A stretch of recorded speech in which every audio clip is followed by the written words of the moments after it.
প্রায় ১৬ বছর ক্ষমতায় থাকার পর শেখ হাসিনাকে বিদায় নিতে হলো একনায়ক হিসেবে। শেখ হাসিনার পিতা বঙ্গবন্ধু শেখ মুজিবুর রহমান নিজেই বলেছিলেন, কোনো মানুষের যখন পতন ঘনিয়ে আসে তখন তিনি পদে পদে ভুল করা শুরু করেন। আর তার এই উক্তিটি স্পষ্টভাবে প্রমাণ করেছে শেখ হাসিনার প্রত্যেকটি কর্মকাণ্ডের মাধ্যমে। ছাত্র ও গণ আন্দোলনের মুখে শেখ হাসিনার পতন হয়েছিল, আর এর পেছনে দায় ছিল শেখ হাসিনার অতি আত্মবিশ্বাস, একগুঁয়েমি এবং অহংকার। আর আজকে আমরা আমাদের এই ভিডিওতে জানতে চলেছি শেখ হাসিনার কোন 10টি ভুলের কারণে তাকে ক্ষমতা ছাড়তে হয়েছিল।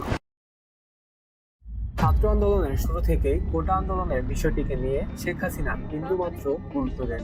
চাইলে তিনি আন্দোলন থামানোর লক্ষ্যে কোটা সংস্কার করার আশ্বাস দিয়ে এই আন্দোলন থামাতে পারতেন, কিন্তু তিনি শিক্ষার্থীদের এই যৌক্তিক দাবি নিয়েও তুচ্ছতাচ্ছিল্য করেছিলেন। 14 জুলাই সফর থেকে ফিরে এসে এক সংবাদ সম্মেলনে শেখ হাসিনা রাজাকার এই শব্দটি ছাত্রছাত্রীদের উদ্দেশ্যে ব্যবহার করেছিলেন, আর এটি ছিল তার সবচেয়ে বড় ভুল। এতে করে তার একগুঁয়েমি এবং অহংকার বিষয়টি সবার সামনে চলে আসে। এর পরিপ্রেক্ষিতে শিক্ষার্থীরা আরো বেশি ফুঁসে ওঠে আর আন্দোলন হয়ে ওঠে আরো জোরালো। তার এই একটি বক্তব্যের পরে স্লোগানে রাজপথ উত্তাল হয়ে ওঠে।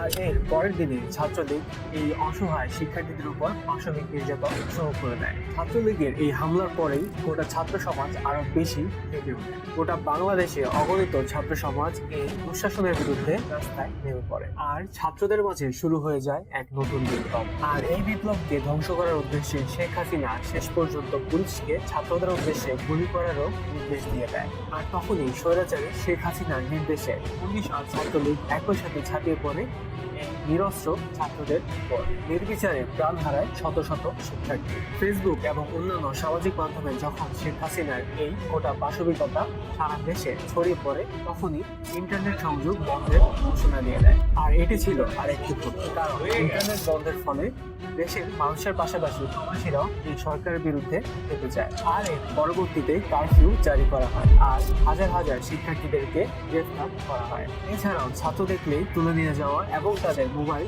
চেক করার মতো ভিন্ন কাজও করা হয়েছিল। দেশের পরিস্থিতি কিছুটা স্বাভাবিক হওয়ার পর শেখ হাসিনা কোনো আহত শিক্ষার্থীকে দেখতে না গিয়ে চলে যায় মেট্রো রেল এবং বিডিবি ভবন পরিদর্শন করার জন্য, আর শুরু করে তার মায়ের কান্না। আর এই মায়ের কান্না দেখে মানুষের আরো বেশি রাগ ও ক্ষোভ জন্মায়। সবাই তখন বলতে শুরু করে, একজন মানুষের প্রাণের চেয়ে কি এই বিডিবি আর মেট্রো রেলের দাম অনেক বেশি? এগুলো দেখা দেখিতেই মানুষের রাগ ক্ষোভ আরো বেড়ে যায় এবং তারা আন্দোলনের পথে আরো এগিয়ে যাওয়া শুরু করে। আর এই আন্দোলন আরো বেশি বেগ পায় যখন 6 সমন্বয়ককে ডিবি কার্যালয়ে বন্দী করে রেখে তাদের থেকে একটি স্টেটমেন্ট নেওয়া হয় এই আন্দোলনকে বন্ধ করে দেওয়ার জন্য।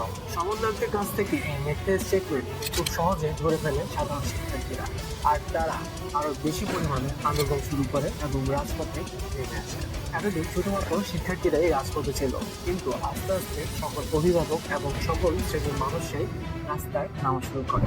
আর শিক্ষার্থীরা তখন তুলে ধরে 9 দফা দাবি সরকারের বিরুদ্ধে। সরকারের হাতে কিন্তু তখনও সময় ও সুযোগ ছিল।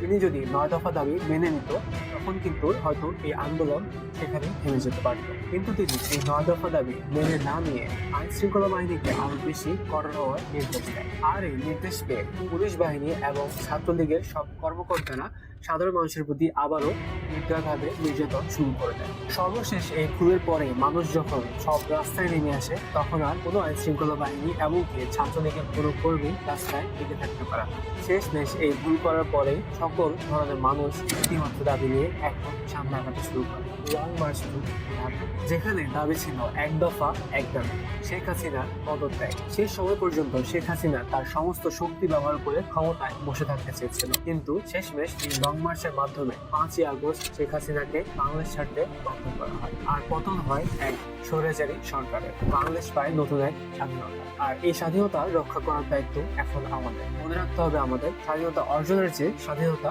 রক্ষা করার প্রতি।